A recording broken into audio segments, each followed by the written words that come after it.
Okay, praise lord. యేసు రక్తమే జయం. Victory in Jesus blood ministries, Abdullapur met, Hyderabad. So ఈరోజు మనకు వర్తమానం క్రిస్మస్ నెల. ఈరోజు మనము డిసెంబర్ 17 రోజు ఆదివారం దినంలో మనం ఉన్నాం. సో మనందరము ప్రభు పేరిట మనం ఈరోజు క్రిస్మస్ సెలబ్రేషన్ చేసినామంటే ఎవరో ఒకరు మనకు సువార్త విత్తున్నారు. యేసుక్రీస్తు గురించి మనకు రక్షణ సువార్త మనకు విత్తి ఉన్నారు. యేసు ప్రభు ఎందుకు ఈ భూమి మీదకి వచ్చి ఉన్నాడని అనేకులు మన కొరకు ప్రార్థన చేస్తున్నారు. ఇప్పుడు ఈరోజు నేను నిలబడడానికి ఎందరో సేవకులు, ఎందరో పాస్టర్లు, ఎందరో సువార్థికులు, ఎందరో ప్రార్థన పరులు వారి కన్నీరు కార్చిన తర్వాత వారి విత్తనాల ఫలమే ఈరోజు నేను ప్రభువు నన్ను నిలబెట్టడానికి, ఈరోజు మీ ముందు వర్తమానం అందించడానికి దేవుడు ఏర్పరచుకున్న సాధనంగా ఆయన రక్షణ నా గురించి ఉన్నది గనుక, ఆయన పిలుపులో ఏర్పాటులో నేను ఉన్నాను గనుక ఈరోజు ప్రభు ఆయన సేవ కొరకు నన్ను వాడుకుంటున్నారు. సో అలాగే భూమి మీద అనేకులు సేవకులు ఆయన క్రీస్తు పనిని కొనసాగిస్తున్నారు. ఎందుకు ఆయన పని కొనసాగిస్తున్నారు అంటే మొట్టమొదటిగా వారి కుటుంబంలో సమాధానం వచ్చి ఉన్నది. సమాధానం అంటే ఏమిటి? అసలు యాక్చువల్గా సమాధానం అంటే ఏమిటి? ఎందుకు ప్రశాంతత, ఎందుకు నెమ్మది, ఎందుకు ప్రేమ, ఎందుకు సమాధానం ఉండాలి? ఒక వ్యక్తికి సమాధానం ఉంటే ఏం జరుగుతుంది? కొందరు సమాధానం అంటే డబ్బును బట్టి, బంగారంను బట్టి, వస్త్రాలను బట్టి, ఈ బిల్డింగ్లను బట్టి, ఇళ్ళను బట్టి, ఇంకా బిజినెస్ని బట్టి, వారి టర్న్ ఓవర్ని బట్టి అని అనుకుంటారు. కానీ నిజమైన సమాధానం ఏంటంటే హృదయంలో వారికి ఒరిజినల్గా సంతోషం అండ్ సమాధానం ఉండాలి. ఆ సమాధానం ఎక్కడి నుంచి వస్తుందో దయచేసి మనమందరం ఈరోజు గమనించుకున్నట్లయితే, బైబిల్ గ్రంథం మనం తెలుసుకున్నట్లయితే మనము చెక్ చేసుకుందాం. లూకాసు వార్త 2వ అధ్యాయం 14వ వచనం కంటే ముందు మనము లూకాసు వార్త 2వ అధ్యాయం 14వ వచనము మనకు యాక్చువల్గా ఈ వచనం స్టార్ట్ అయ్యే కంటే ముందు దాని రిలేటెడ్గా ఒక వర్డ్కి వెళ్దాం. 11వ వచనం నుంచి చదువుదాం. దావీదు పట్టణమందు నేడు రక్షకుడు మీ కొరకు పుట్టి ఉన్నాడు, ఆయన ప్రభు అయిన క్రీస్తు. దానికి ఇదే మీ కానవాళ్ళు. ఒక శిశువు పొత్తిగుడ్డలతో చుట్టబడి యొకని తొట్టిలో పొత్తిగుడ్డలతో చుట్టబడి యొక్క తొట్టిలో పడుకొని ఉండుట మీరు చూచెదరని వారితో చెప్పాను. ఒక తొట్టిలో పడుకోవడం మీరు చూచెదరు అని వారితో చెప్పాను. వెంటనే పరలోక సైన్య సమూహము ఆ దూతతో కూడా నుండి సర్వోన్నతమైన స్థలములలో దేవునికి మహిమయు ఆయనకిష్టులైన మనుషులకు భూమి మీద సమాధానమును కలుగును గాక అని దేవునికి స్తోత్రము చేయుచుండెను. హల్లెలూయా. ఒక శిశువు పుడతాడు దావీదు వంశంలో నుంచి. దావీదు పట్టణం ముందు యేసు అని ఒక రక్షకుడు పుడతాడు. ఆయన ఎలా పుడతాడు అంటే పొత్తిగుట్టలో కట్టబడి ఒక తొట్టిలో ఉంటాడు. ఎందుకు ఈ మాట అంటే దావీదు పట్టణంలో ఒక శిశువు పొత్తిగుట్టలో చుట్టబడి పుడతాడు. సో ఈ మాట ఆయన పుట్టి ఉన్నాడు. సో కింద వచనానికి ఆయన రక్షకుడు, ఆయన కింద వచనాన్ని మనం ఒకవేళ గమనించినట్లయితే మనకు భూమి మీద సర్వోన్నతమైన స్థలములలో దేవునికి మహిమయు ఆయనకిష్టులైన మనుషులకు సమాధానము, భూమి మీద సమాధానమును కలుగును గాక అని దేవుని స్తోత్రము చేయుచుండెను. ఆయనకిష్టులైన మనుషులకు సమాధానమట. యేసు ప్రభువుని ఇష్టపడే వారికి సమాధానం ఉంటుంది. సమాధానం కలుగును గాక అని అన్నారు. అంటే ప్రస్తుతం వరకు కూడా భూమి మీద ఏ వ్యక్తికి సమాధానము లేదు. ఇక్కడ గాక అంటే మీకు ఎంతమందికి మీకు తెలుస్తుందో, మీకు అందరికీ గాక అంటే అవును గాక అని అర్థం. అంటే జరగాలి అని ఆశించడం. ఈ వర్తమానం ఈ వాక్కు ఒక ఉద్దేశం ఏమిటంటే సమాధానము కలుగును గాక. ఓకేనా? భూమి మీద సర్వోన్నతమైన స్థలములలో దేవునికి మహిమయు ఆయనకిష్టులైన మనుషులకు భూమి మీద సమాధానమును కలుగును గాక. అంటే సమాధానము లేదు అని అర్థం. యేసుప్రభు పుట్టకంట మునుపు ఏ వ్యక్తికి సమాధానం లేదు. ఓకేనా? యేసుప్రభు పుట్టకంటే మునుపు ఏ వ్యక్తికి సమాధానము భూమి మీద లేదు దాని అర్థం. సో ఇప్పుడు ఈ సమాధానము ఎందుకు లేదు అని అంటే భూమి మీద ప్రతి వ్యక్తి అసమాధానముతో ఉన్నాడు. భూమి మీద ప్రతి వ్యక్తి అసమాధానంతో ఉన్నాడు. ఇక్కడ రక్షకుడు పుడతాడు, దావీదు పట్టణంలో పుడతాడు. అతనికి ఆనవాళ్ళు ఏంది? పొత్తిగుట్టలో చుట్టబడి ఒక గుడిసెలో పుడతాడు, పశువుల పాకలో పుడతాడు. ఎందుకు? అలాంటి పశువుల పాకలో ఏముంటుంది? గడ్డి, పశువులకు సంబంధించిన మూత్ర విసర్జన, మళ్ళీ తర్వాత పేడ, ఆ స్మెల్ అదంతా ఉంటుంది. ఎవరు చేర్చుకోలేరు యేసుప్రభువుని. ఆయన దేవుడని ఎవరికి తెలియదు. కానీ ప్రతి ఒక్కరును ఏం చేశారు? ఏసేపు మరియా ఇద్దరు కలిసి ప్రతి డోర్ కొడతారు. కొద్దిగా చోటిస్తారా పడుకోవడానికి, చలికాలం బయట ఉన్నది, నా భార్య నిండు గర్భిణిగా ఉన్నదంటే ఏ వ్యక్తి ఒక గర్భిణీ స్త్రీని ప్రసవించే కంటే ముందు వాళ్ళ ఇంట్లో వెళ్తే ఒకవేళ డెలివరీ అయితే వాళ్ళని మనం బయటికి గెంటేయలేం కదా, ఎందుకు చేర్చాలి? డెలివరీ అయితే ఎంత డిస్టర్బెన్స్ ఉంటుంది కదా అన్నట్లుగా, ఎందుకు మిమ్మల్ని చేర్చుకోవాలి అన్నట్టుకు, నాకున్నదే ఒక రూము, నేను ఎందుకు చేర్చుకోవాలి, నాకున్నదే చిన్న గుడిసె, నాకున్నదే చిన్న ఇల్లు, నాకున్నదే ఒక రూము అన్నట్టుగా ప్రతి ఒక్కరు డోర్ కొడతారు. అయితే పశువుల పాక కనబడుతుంది ఏసేపుకు. ఆ పశువుల పాక దగ్గరికి వెళ్ళి ఎవరి పక్కున్నా నేనైతే ఇక్కడ ఉంటానని చెప్పేసి ఆ పెయిన్స్తోని అక్కడ డెలివరీ అవుతుంది. ఓకేనా? సో అక్కడ డెలివరీ అయిపోతుంది. సో సాక్షాత్తు నక్షత్రాలు అక్కడ వెలుగునిచ్చి, దూతలు పరలోకం నుంచి అక్కడ ఒక వర్తమానం పంపిస్తున్నాయి. ఏమనంటే భూమి మీద తనకిష్టమైన ఇష్టమైన మనుషులకు సమాధానం. యేసుప్రభువుని ఇష్టపడే వారికి సమాధానం దొరుకుతుంది. యేసుప్రభువుని ఎవరైతే వారి హృదయంలోనికి చేర్చుకుంటారో వాళ్ళకి సమాధానం ఉండును గాక అని అన్నాడు. అంటే వాళ్ళకి సమాధానం లేదు, వాళ్ళకి సమాధానం ఉండును గాక అని ఈ దూతలు చెబుతున్నాయి. అంటే అంతకుముందుకు సమాధానం లేదనే కదా అర్థం. అంతకుముందుకు సమాధానం లేదనే కదా అర్థం. సో ఈ రకంగా ఈ వాక్యము మనకు తెలియపరుస్తుంది. సో ఇప్పుడు మార్కు సువార్త 9వ అధ్యాయం 50వ వచనం మనం చదువుదాం. మార్కు సువార్త 9వ అధ్యాయం 50వ వచనం చదువుదాం. యేసు రక్తమే జయం.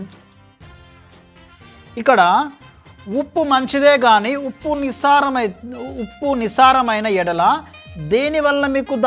దేనివల్ల మీరు దానికి సారము కలగజేతురు.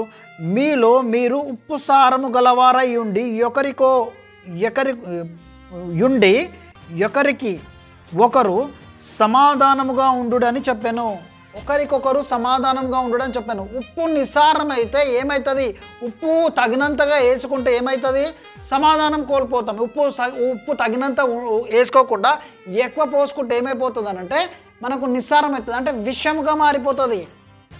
ఎక్కువ ఇప్పుడు మన కూరలో ఉప్పు తక్కువ ఉంటే మనం ఎంత వేసుకోవాలో అంత వేసుకోవాలి. ఒకవేళ మర్చిపోయి మనం తగ్గించినాం అనుకోండి, తర్వాత మనం దానికి తగ్గట్టుగా వేసుకుంటే మనకు టేస్టీగా ఉంటుంది. కానీ ఇంకా ఎక్కువ వేసుకుంటే ఏమైపోతుంది అంటే నిస్సారం అయిపోతుంది, అది విషముగా మారిపోతుంది ఎక్కువ వేసుకుంటే. సో ఇక్కడ మనము ఏముండాలి? మీలో ఒకరికొకరు సమాధానముగా ఉండుడని చెప్పాను. సమాధానం ఉండుడని లూకాసు వార్త మనకిప్పుడు 9వ అధ్యాయం 50వ వచనంలో సమాధానం, ఒకరికొకరు సమాధానంగా ఉండాలట. సో ఇక్కడ మనకు లూకాసు వార్త 2వ అధ్యాయం 14వ వచనంలో దూత ఏమని చెప్పింది? ఆయనకిష్టులైన మనుషులకు సమాధానం ఉండును కాక అన్నది. అంటే అక్కడ సమాధానం లేదని అర్థం. ఇక్కడ ఒకరికొకరు ఉండాలంటే ఏ రకంగా ఉండాలి? ఒకరికొకరు ఉప్పు వేసిన మాదిరిగా ఒకరికొకరు సమాధానం ఉండమని ఇక్కడ వాక్యం ఉన్నది. ఇంకొక చోటకి వెళ్దాం. యోహాను వార్త యోహాను 20:19. యోహాను 20:19.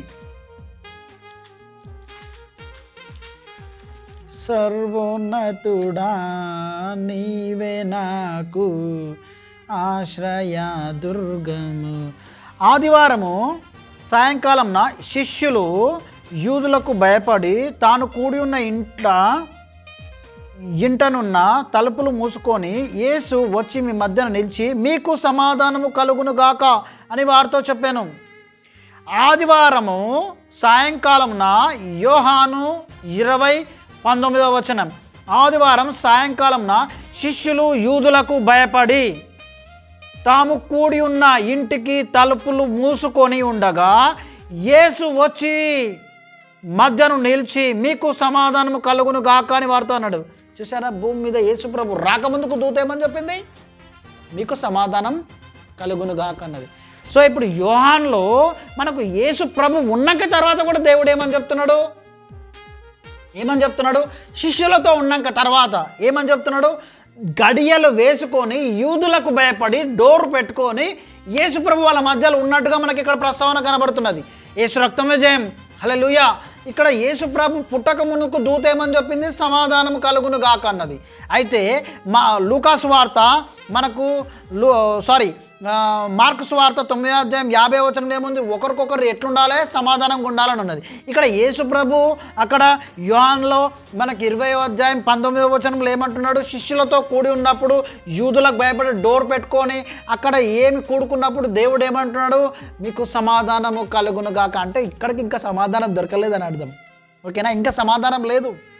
యేసుప్రభు పుట్టక ముందుకు సమాధానం లేదు, వచ్చినాక తర్వాత కూడా సమాధానం లేదు. మత్తయి సువార్త 5వ అధ్యాయంకు వెళ్దాం. మనం మత్తయి సువార్త, ఇప్పుడు మనం యోహాను సువార్త దాకా వచ్చినాం కదా, యోహాను దాకా వచ్చినాం కదా. మత్తయి సువార్త 5వ అధ్యాయం దగ్గరికి వెళ్దాం. మనం ఒక్కసారి దయచేసి మనమందరం బైబిల్ తెరుచుకున్నట్లయితే ప్రభు పేరిట మనమందరం వాక్యాన్ని ధ్యానించాలి. నా వాక్యము వెల్లడి అవుతుండే ప్రతి ఒక్కరికి ఏం దొరుకుతుంది? సమాధానం దొరుకుతుంది. హల్లెలూయా. ఇక్కడ మత్తయి సువార్త 5వ అధ్యాయము మనకు చెక్ చేసుకున్నట్లయితే, సమాధానపరచువారు ధన్యులు, వారు దేవుని కుమారులు అనబడుదురు. హల్లెలూయా. సమాధానపరచువారు ధన్యులు, వారు దేవుని కుమారులు అనబడుదురు. ఎవరు సమాధానపరచబడతారు? ఎవరు సమాధానపరిచే విధంగా ఉండాలి? వారు ఎలా దేవుని కుమారులు అవుతారు? ఓకేనా? చూడండి అంటే సమాధానం. అయితే ఇంకొక చోట మనం వెళ్దాము. ఓకే, సమాధానం గురించి ఎందుకు దేవుడు సమాధానం గురించి ఇంత ప్రత్యేకంగా బైబిల్ గ్రంథంలో తన పుట్టుకనప్పుడు దూతలు ఈ ప్రస్తావన చేశారు అనేది ఇప్పుడు మన మెయిన్ సబ్జెక్టు. ఎందుకు ఈ సమాధానము ఎందుకు ఉండాలి? మనకు ఒక్కసారి చెక్ చేసుకున్నట్లయితే కొరింథీయులకు రాసిన పత్రిక రోమిలకు రాసిన పత్రిక 12వ అధ్యాయం 18వ వచనం మనం చదువుకుందాం. రోమిలకు రాసిన పత్రిక 12వ అధ్యాయం 18వ వచనం. హల్లెలూయా. యేసు రక్తమే జయం. రోమా, ఎవ్వరు లేరు నాకు ఇలలో, ఆదరణ నీవేగా, ఆనందం నీవేగా, సర్వోన్నతుడా నీవే నాకు ఆశ్రయ దుర్గము. యోసన్న గారు పాడిన పాట అద్భుతమైన పాట. ఆయన అనుభవంలో పాడిన సర్వోన్నతుడా ఆ పాట మనము పాడుతుండగా, దేవుణ్ణి స్తుతిస్తుండగా మనకెంత కృప అంటే మనం మన ఆత్మతో నన్ను ఆరాధించగలిగిన శక్తి ఆ పాట వచనాలలో దేవుడు మనకు పొందుపరిచి, అద్భుతమైన దైవజనుడు దేవుడు మన కొరకు నిలబెట్టి మనకున్న పరిచారణకు ఒక్కసారి జ్ఞాపకం చేసుకొని ప్రభు వాక్యం సెలవిస్తున్నది. రోమిలకు రాసిన పత్రిక 12వ అధ్యాయం 18వ వచనం. శక్యమైతే మీరు చేతనైనంత మట్టుకు సమస్త మనుషులతో సమాధానముగా ఉండుడి. పౌలు ఏమంటున్నాడు? రోమిలకు రాసిన పత్రికలో స్టార్టింగ్ ఎంట్రన్స్ మనకు పౌలు ఏమంటున్నాడు అంటే, ఇది రోమిలకు రాసిన పత్రికలో మొదటి వచనం, యేసుక్రీస్తు దాసుడును అపోస్తులుడుగా నుండుటకు పిలువబడిన వాడును, దేవుని సువార్త నిమిత్తం ప్రత్యేకింపబడినమైన పౌలు రోమాలో ఉన్న దేవుని ప్రియులందరికీ. రోమిలకు రాసిన పత్రికలో మొదటి వచనంలో ఎంట్రన్స్లో మనకు పౌలు ఏమని చెప్తున్నాడంటే ప్రతి ఒక్కరికి. ఓకేనా? రోమిలకు రాసిన పత్రికలో పౌలు ఏమంటున్నాడంటే శక్యమైతే మీ చేతనైనంత మటుకు సమస్త మనుషులతో సమాధానముగా ఉండుడి. హల్లెలూయా. ఇక్కడ మరింకొక చోట మనం సమాధానం గురించి పౌలు కూడా మాట్లాడినాడు. యేసుప్రభు ఫస్ట్ దూత మాట్లాడింది, తర్వాత యేసుప్రభు మాట్లాడినాడు, తర్వాత ఎవరు మాట్లాడినారు? పౌలు గారు మాట్లాడినారు. ఏమని మాట్లాడినారు? శక్యమైతే మీకు చేతనైనంత మటుకు సమాధానం ఉండమని పౌలు గారు మాట్లాడుతున్నారు. ఓకేనా?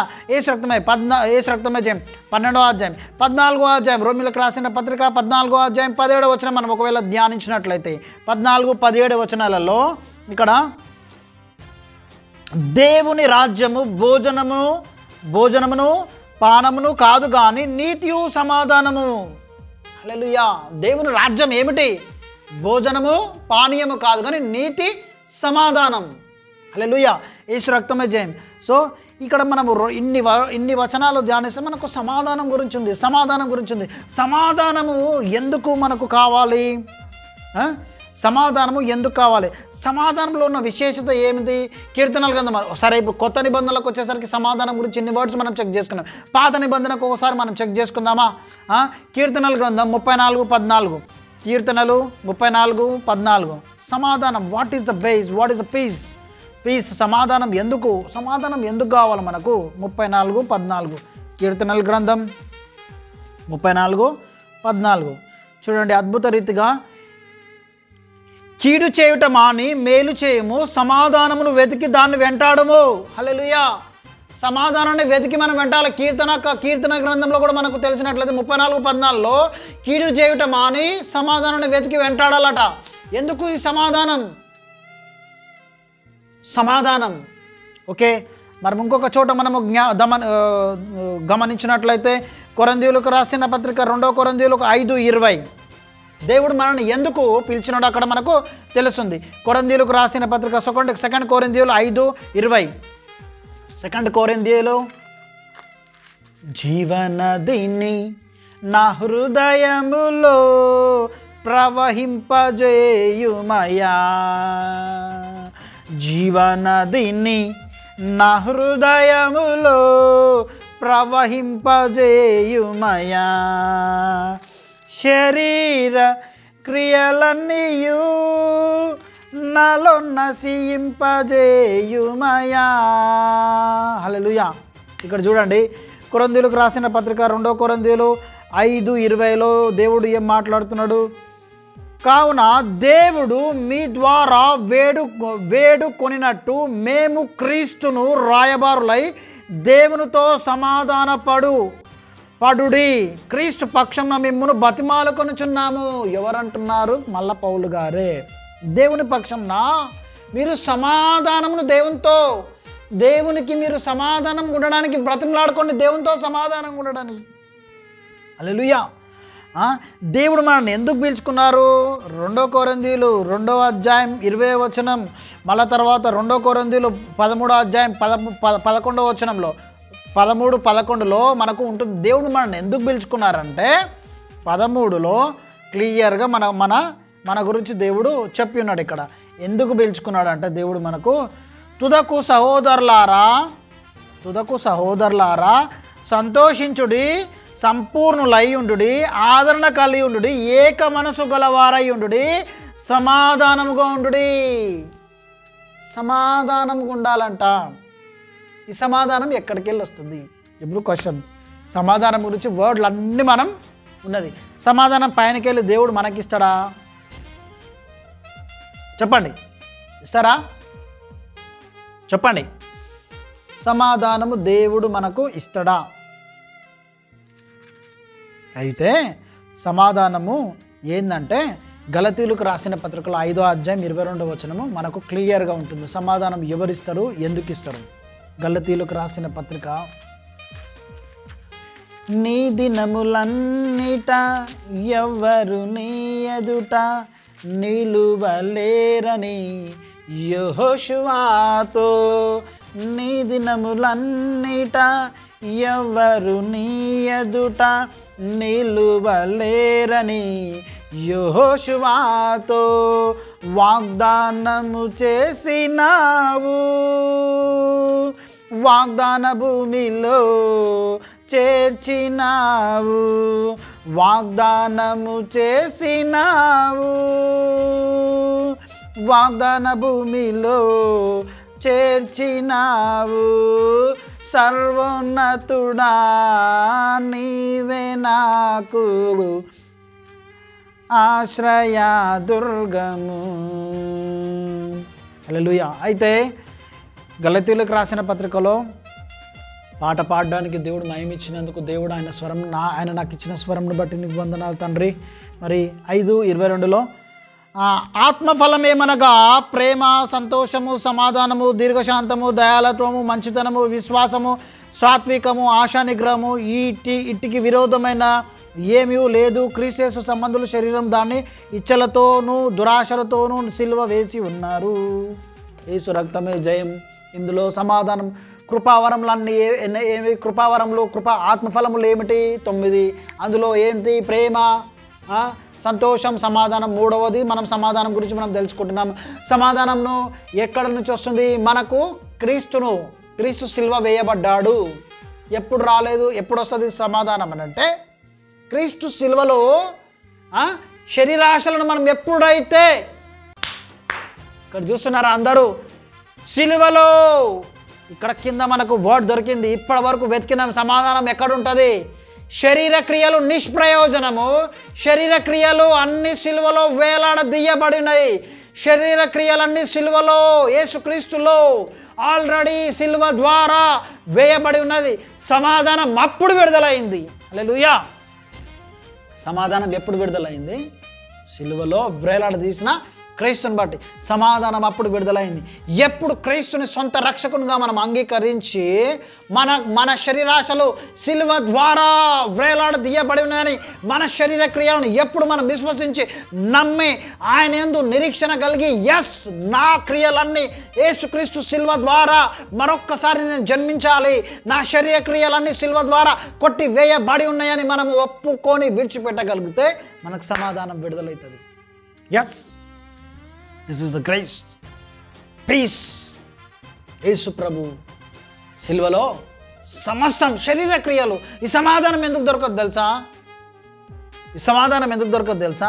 సమాధానం కలిగి ఉండండి. సమాధానం కలుగును గాక. సమాధానం ఒకరికొకరు ముద్దు పెట్టుకున్నని పౌలన్నా, యేసు ప్రభు అన్న, అంతకుముందుకు దూతలన్నా, ఇవన్నీ ఎందుకు అనంటే బికాస్ శరీర క్రియలు ఉన్నాయి. శరీర క్రియలు ఎందుకు ఉన్నాయి అనంటే శరీర క్రియలు నిష్ప్రయోజనము. శరీర క్రియలు ఏమిటి? అది నేత్రాశ, శరీరాశ, జీవబడము.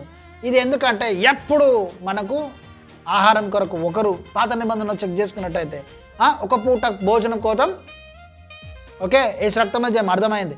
రెండవది సొలొమోన్ పడిపోవడం కారణం. రెండవది దావీదు పడిపోవడానికి కారణం ఎస్తేర్, ఓకేనా, దానియేల్, ఎందరో మనం చెక్ చేసుకున్నట్లయితే శరీరం. సో ఈ శరీరాన్ని మనం నల్లగొట్టుకోవాలి. ఈ శరీరాన్ని మనము క్రీస్తులో సిలువ మీద వ్రేలాడదీయబడాలి. క్రీస్తు ద్వారా ఓకేనా మనకు సమాధానం కలుగుతుంది. సో సమాధాన పడువారు ధన్యులు. మ్యాక్సిమం మనము ఏం చేయాలంట? సమాధానాన్ని వెతికి వెంటాడాలంట. కీర్తనల గ్రంథం 34:14 ఉంటుంది. సమాధానాన్ని వెతికి వెంటాడాలి. ఒకవేళ ఎవరికైనా గొడవలు వచ్చినా, ఎవరికైనా ఇబ్బందులు వచ్చినా, మీ బలిపీఠం దగ్గరకు వచ్చినప్పుడు మీరు సమాధానం, నీ పొరుగువారితో మీకు సమాధానం లేకపోతే ఫస్ట్ మనము బలి అర్పణ చేసినప్పుడు మనం ఏం చేయాలి? ఫస్ట్ వారితో సమాధానం పడాలి. ఎట్టి పరిస్థితుల్లో గొడవలు రాకమానవు, ఇరుకులు రాకమానవు, ఇబ్బందులు రాకమానవు, అనేక రీతిలో దురభిప్రాయాలు కలగకమానవు, చెడు అభిప్రాయాలు కలగకమానవు, అనేక రీతిలుగా వివాదాలు రాకమానవు. కానీ సమాధానాన్ని మనం వెతకాలండి. ఎప్పుడైతే సమాధాన పాత్రలు మన మధ్యలో ఉండి సమాధానం విషయంలో మనం తగ్గించుకొని ఇతరుల విషయంలో మనం సమాధానం కలిగి ఉంటామో దేవుని క్రియలు మనలో ఉంటాయి. హల్లెలూయా. అందుకే నిజమైన క్రిస్మస్ ఏంటంటే ఈరోజు ఒకరికొకరు పౌలు ఏమన్నాడు ఇందాక చూసినారు కదా, ఒకరికొకరు మీ శక్యమైతే ఒకరికొకరు సమాధానంగా ఉండండి. ఒకరికొకరు ఎట్టుండాలి? సమాధానంగా ఉండాలి. ఈరోజు సేవకుల మధ్యలో ఐక్యత లేదు, ఉన్నదా? అది అలంకరణ. అది ఏంది? అలంకరణ ఉండాలి. మీరందరూ నేను క్రీస్తుని పోలి నడిచిన ప్రకారం మీరు నన్ను పోలి నడుచుకుని పౌలు గారు అన్నారు. సో ఆ ప్రకారము ప్రతి ఒక్కరు ఒకరికొకరు సమాధానం పరుచుకొని ఉంటున్నారా? సమాధానం కలిగి ఉంటున్నారా? ఈ సేవకుడు అంటే ఆ సేవకుని కోపం, ఆ సేవకుడు అంటే ఈ సేవకుని కోపం. మన సంఘాన్ని, మన శరీరంలో లోపాలను మనమే ఎంచుతున్నాం. యేసు రక్తమే జయం. ఈ సమాధానం ఏంటంటే నిజమైన క్రిస్మస్ ఏమిటి? సమాధానం కలిగి ఉండాలి. ప్రేమ సమస్త దుర్నీతిని కప్పుతుందంట. ప్రేమ ఏం చేస్తుంది? పాపమును కప్పుతుందంట. ప్రేమ ఏం చేస్తుంది? శరీరంను జయిస్తుంది. ప్రేమ ఏం చేస్తుంది? అట్లా ప్రతి ఒక్కరు మనం ఏం చేయాలంటే సమాధానం కలిగి ఉండాలి. నిజమైన క్రిస్మస్ ఏమిటనంటే సమాధానంగా ఉండాలి. నిజంగా మనం సమాధానంగా ఉంటే, ఓ మనుషుడా నువ్వు ఏది విత్తుతావో అది కోస్తావు. ఓ మనుషుడా నువ్వు ఏది విత్తుతావో అదే కోసం. నువ్వు సమాధానం విత్తినావు అనుకో, సమాధానం కోస్తావు. అసమాధానం విత్తినాం అనుకో, అసమాధానం కోస్తాం మనం. ఓకేనా? ప్రతి ఒక్కరు మీరు క్రీస్తుకు సాక్షులు అని అన్నాడు దేవుడు. ఎందుకు నేను క్రీస్తును పోలి ఉన్న ప్రకారం పౌలు గారు అన్నట్టు ప్రకారం మీరు నన్ను పోలి అన్నాడు. అంటే క్రీస్తు స్వభావం మనలో ఉండాలి. దేవుడు ఎప్పుడైనా కూడా దేవుడు ఎందుకు సమాధానం కలుగును గాక, మీ మధ్యన సమాధానం కలుగును గాక, నువ్వు మరియకి ఏమంటాడు, నీకు సమాధానం కలుగును గాక అన్నాడు. ఎందుకు ఆ సమాధానము మనకు లేదు కనుక నీకు సమాధానం కావాలని దేవుడు మాట్లాడుతున్నాడు. ఈరోజు వర్తమానం వింటున్న ప్రతి ఒక్కరు, చూస్తున్న ప్రతి ఒక్కరు, యూట్యూబ్ ద్వారా దేవుడు, ఇన్స్టాగ్రామ్ ద్వారా, ఫేస్బుక్ ద్వారా ఈరోజు భూమి మీద ఎంతమంది అయితే ఇండియాలో, జపాన్లో, జర్మనీలో, ఇంకా ఏ కంట్రీస్లో నుంచి ఈ వాక్యం మీరు వింటున్నారో, తెలుగు, హిందీ, ఇంగ్లీష్, ఏ ప్రాంతం ప్రజలు అయినా కూడా ఈ వాక్యం వింటున్నారో మీరు అందరూ దేవుని పేరిట మీ అందరూ చెప్తున్న సమాధానం మీకు కలుగును గాక. ఎందుకంటే ఈరోజు సమాధానం లేదు. యేసుప్రభు వచ్చినప్పటి నుంచి ఇప్పుడు కూడా పరలోకమందున్న నా తండ్రి నీ నామం పరిశుద్ధపరచబడను గాక, నీ రాజ్యం వచ్చును గాక, నీ చిత్తం పరలోకమందు భూమి అందును నెరవేరును గాక. దేవుని సమాధానం భూమి మీద లేదు, ఇప్పటికి కూడా లేదు. ఆ భ్రమలో బ్రతుకుతే ఒకవేళ అది మీ తప్పు. సమాధానం లేదు. సమాధానం పడువారు ధన్యులు, వారు దేవుని కుమారులు అనబడుతున్నారు. నీలో సమాధానం ఉంటే ఇతరులకు సమాధానం ఉంటుంది. నువ్వు సమాధానం పడగలగాలి, క్షమించాలి, స్వభావం ఉండాలి. సమాధానం అనేది మనకొక విలువైనది, చాలా ఇంపార్టెంట్ రోల్. క్రైస్తవ్యానికి మినిమైన పాత్ర ఏమిటంటే సమాధానం ప్రతి ఒక్కరి విషయంలో, ఎదుటివారి మేలు విషయంలో, ఎదుటివారి విషయంలో సమాధానం కలిగి ఉండాలి. ఏ విషయంలోనైనా మనము సమాధానం పడాలి, కంపల్సరీ సమాధానాలే. బలిపీఠం దగ్గరకు వచ్చినప్పుడు మీరు ఇతరులకు మీకు సమాధానం లేకపోతే సమాధానం కలగాలి. శత్రువులను క్షమించే విషయంలో లేకపోతే మీకు సమాధానం కలగాలి. ఎందుకంటే దేవుడు కోరుకున్న విలువైన యాభరణం ఇది, చాలా విలువైనది. సమాధాన పడువారు ధన్యులు, వారు దేవుని కుమారులు అనబడతారు. క్రీస్తు కుమారులు కావాలంటే ఏం కావాలి? మనకు సమాధానం కావాలి. అందుకే దూత ఏమని చెప్పింది, సర్వోన్నతమైన స్థలంలో భూమి మీద ఆయనకి ఇష్టమైన వారికి సమాధానం కలుగును కాక. యేసుప్రభు శిష్యుల మధ్యలో వచ్చి గడం వేసుకొని యూదులకు భయపడి డోర్ పెట్టుకొని ఏమని చెప్పిండు, మీకు సమాధానం. ఈరోజు అందరూ క్రిస్మస్కు రకరకాల హ్యాపీ క్రిస్మస్, మేరీ క్రిస్మస్ అని అంటారు. నిజంగా ఒరిజినల్గా వాళ్ళ హృదయంలో సమాధానం ఉండదు. కానీ హ్యాపీ క్రిస్మస్ అనగానే కాదు, క్రీస్తు మీలో ఉంటే, నిజమైన క్రీస్తు మీలో ఉంటే నిజంగా సమాధానం మీరుండి ఇతరులకు సమాధానం మీరు వెతగలుగుతారు. నోరుతో చెప్పడం కాదు, క్రియల రూపంలో చేయాలి. హృదయమందు ఏదైతే ఉంటుందో నోటుతో అది పలుకుతుందంట. పై మాటలు కాదు. నటించే జీవితం వద్దు. క్రైస్తవ్యం అంటే నటించే జీవితం కాదు, జీవించే జీవితము. క్రీస్తును ధరించుకొని జీవించే జీవితము. క్రీస్తుని పోలి నడవాలి, క్రీస్తు స్వభావం మీలో ఉండాలి. క్రీస్తు మనసు కలిగి జీవించమని పౌలు అంటున్నాడు. క్రీస్తు మనసు కలిగి మీరు జీవించండి. మీరు మీ సొత్తుగారు, మీ సొత్తుగారు. You are not free. మీరు ఎప్పుడు ఫ్రీ? యేసుక్రీస్తు రక్తంలో కడగబడి, ఆయన వెల ఇచ్చినాడు, ఆయన రక్తంలో కడగబడినాడు. That's why you are free. మీ ఇష్టం వచ్చినట్టు మేము ఆడతాము, మేము ఇష్టం వచ్చినట్టు తైతకలు ఆడతాము, మా ఇష్టానుసారంగా జీవిస్తాము అని అంటే ఇది కాదు జీవితం. ఎందుకంటే సంఘము తయారు కావాలి. ఎట్లుండాలి సంఘం? నిష్కలంకమైనది, నిందారహితమైనది, ఏ లోపం ఉండొద్దు. సంఘం ఎట్లా తయారు కావాలంటే సమాధాన వస్త్రాలు మనం తొడుక్కోవాలి. సమాధాన పాదంలో మీరు సమాధానంలో జోడు తొడుక్కోమని మనకు 2 కొరింథీయులకు రాసిన పత్రికలో మీరు పోరాడుతున్న మనుషులతో కాదు, ఆకాశం మీద ఉన్న దురాత్మలతో, సమూహాలతో. మీరు ఏమన్నా దీని మనసు సమాధానం జోడు తొడుక్కోమని అన్నాడు దేవుడు. ఎందుకు? సమాధానము కావాలి compulsory. That is the main role, key role for heaven. పరలోకానికి వెళ్ళాలంటే సమాధానం కావాలి. మనం సమాధానం లేకుంటే కాదు. Happy Christmas, merry Christmas, okay, it is very good, well done, God bless you, no problem. Each and every person you should celebrate. I'm not against for the Christmas or not for the any priest. కాకపోతే మనమందరము క్రీస్తు స్వభావం కలిగి జీవించాలి. ఓకేనా? Happy Christmas అని కేకులు కోసుకోవడం కాదు. ఒరిజినల్ సంతోషం అనేది మనకు ఉండాలి. ఒరిజినల్ సమాధానం ఇతరుల విధంలో. ఎదుటివాడి కీడును మనం భరించాలి, ఎదుటివాడిని మేలుడు మనం భరించాలి, ఎదుటివాడిని దీన మనసుతో మనం ప్రేమించాలి. ఎవడు దీనుడై వినయము గల వాడై నా మాట విని చెవి యొగ్గున వాని యందు నేను దృష్టించున్నాను బాగుపరచడం ఉన్నది. ఎవడు దీనుడై వినయము గల వాడై నా మాట వినును వాని యందు నేను దృష్టించున్నాను. దీనత్వం కలగాలి, మనం కలిగి ఉండాలి. నశించిపోతున్న వారి కొరకు దీనత్వం కలిగి ప్రార్థన చేయాలి. వారిని బిక్కటమైన ప్రేమతో వారిని ప్రేమించాలి. ఏ విషయంలో కూడా మనము మన సొంత క్రియలు, శరీర క్రియలు చేయడానికి వీల్లేదు. మీరు మీ సొత్తు కారు. ఓకే, ఎంతమందికి ఇది ఈ వాక్యం మీకు నచ్చుకున్నట్లయితే దయచేసి ప్రభు పేరిట మమ్మల్ని క్షమించండి. మనము సమాధానం కలిగి ఉందాం. సిల్వ చేత మనం అందరం కలవరి సిల్వలో ఆయన మన కొరకు కార్చున్నాడు. మనం అప్పుడే మన శరీర క్రియలు సిల్వ వేయబడ్డది అని నమ్ముకోవాలి. సిల్వ వేయబడ్డప్పుడు సమాధానం విడుదలయ్యింది అక్కడ.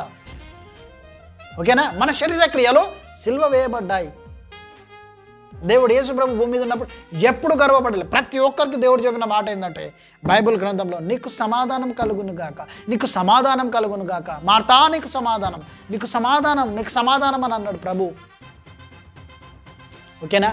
ఆ సమాధానం మన మధ్యలో ఉన్నది ఇప్పుడు. ఓకేనా? సో దయచేసి దేవుని మనం సమాధానం విషయంలో మనం అడుగుదాం. ప్రభువా నీకు వందనాలు తండ్రి. అందరు కళ్ళు మూసుకున్నట్లయితే మనం ప్రార్థన చేద్దాం. యేసయ్యా, తెలిసి తెలియక చేసిన ప్రతి విధమైన తప్పులను బట్టి నన్ను క్షమించు. ఈ క్రిస్మస్కు తండ్రి మరి ప్రభా నేను సమాధానంగా ఉన్నాను. మీరు అన్నారు, నీ దూత చెప్పినది, తర్వాత మీరు నూతన నిబంధనలో మీరు చెప్పినారు, పౌలు గారు చెప్పినారు. ప్రభా సమాధానం అనేది చాలా ఇంపార్టెంట్. ఆ సమాధానం మా మధ్యలో మీరు దయచేయండి. భార్య భర్తల మధ్యలో సమాధానం కలిగి ఉండమన్నావు, అన్నదమ్ముల మధ్యలో సమాధానం కలిగి ఉండమన్నావు, సహోదరుల విషయంలో సమాధానం కలిగి ఉండమన్నావు, శత్రువుల విషయంలో సమాధానం కలిగి ఉండమన్నావు. ఆ సమాధానము మరి ప్రభా మాకు అయా దయచేయమని బ్రతుకులాడుతున్నాం. సిల్వ చేత మరి ప్రభా అయా మా శరీర క్రియలు అయా నా తండ్రి కొట్టివేయండి. రాజా నువ్వు మాకు సమాధానం దయచేయుటకు శక్తిమంతుడు కనుక మీరు అడుగుడి మీకు ఇస్తానన్నావు. ప్రభ మాకు సమాధానము దయచేయండి. ఈ క్రిస్మస్కు 2023 నుంచి అయా మరి ప్రభ 2023 అయా నా తండ్రి డిసెంబర్ అయా మాసంలో నుంచి 2024 మరి ప్రభ నెక్స్ట్ ఇయర్ వరకు కూడా ప్రభా మాకు సమాధానము దయచేయండి. కొత్త సంవత్సరంలో మేము అడుగు పెడుతుండగా మాకు సమాధానము దయచేయండి ప్రభు. శత్రువుల విషయంలో మాకు సమాధానం దయచండి. భార్య భర్తకు, భర్త భార్యకును మరి ప్రభా సమాధానము దయచండి. అన్నదమ్ముల మధ్యలో ఐక్యత సమాధానము దయచండి. సహోదరుల విషయంలో సమాధానం దయచండి. ఆయా సంఘం విషయంలో సమాధానం దయచండి. మా ముందుకున్న సేవకుల విషయంలో సమాధానం దయచండి. మా కిందున్న వారి విషయంలో సమాధానం దయచేయండి. ప్రతి ఒక్కరి విషయంలో ప్రభా మాకు సమాధానం దయచేయమని అడుగుతున్నాం. తండ్రి నువ్వు మాకు ఇచ్చినందుకు నీకు వందనాలు. దయచేసి మమ్మల్ని క్షమించండి. తెలిసి తెలియక చేసిన ప్రతి విధమైన తప్పులను బట్టి మమ్మల్ని క్షమించండి. నువ్వు దేవుడవని రక్షకుడవని మేము నమ్ముతున్నాను. మా పాపాలను నీ రక్తంలో కడగండి, పవిత్రపరచండి. నీ కృపను మాకు దయచేయండి. నీ నీతిని, నీ సమాధానం నాకు దయచేయండి. అయ్యా మీరు అన్నారు మొదట నా రాజ్యంలో నా నీతిని వెతకమని అన్నావు కదా ప్రభా. నీ రాజ్యంలో నీ నీతిని మేము వెతుకుతుండగా నీ సమాధానము మాకు దయచేయమని యేసు నామమున ప్రార్థిస్తున్నాము తండ్రి. ఆమేన్, ఆమేన్, ఆమేన్. యేసు రక్తమే జయం. Praise Lord. ఈ వర్తమానం మీ అందరికీ నచ్చినట్లయితే దయచేసి ఒక లైక్ చేయండి, షేర్ చేయండి. Share the gospel, like the gospel and subscribe the gospel. ఏదో మీరు ఈ వర్తమానం ద్వారా బలపరచబడ్డారని మేము నమ్ముతున్నాం, విశ్వసిస్తున్నాం. దయచేసి కామెంట్ సెక్షన్లో మీరు కామెంట్ పెట్టండి. ఎందుకంటే మీరు ఈ వర్తమానం విని మీరు ఆదరణ పొందినారని మాకు తెలుస్తుంది మీరు కామెంట్ చేయడాన్ని బట్టి. Thank you. Praise Lord. God bless you. మీకు సమాధానము కలుగును గాక. నజరుడైన యేసుక్రీస్తు రక్త బలియాగమును బట్టి మీకు సమాధానము కలుగును గాక. మీకు విజయం ఉన్నది. God bless you.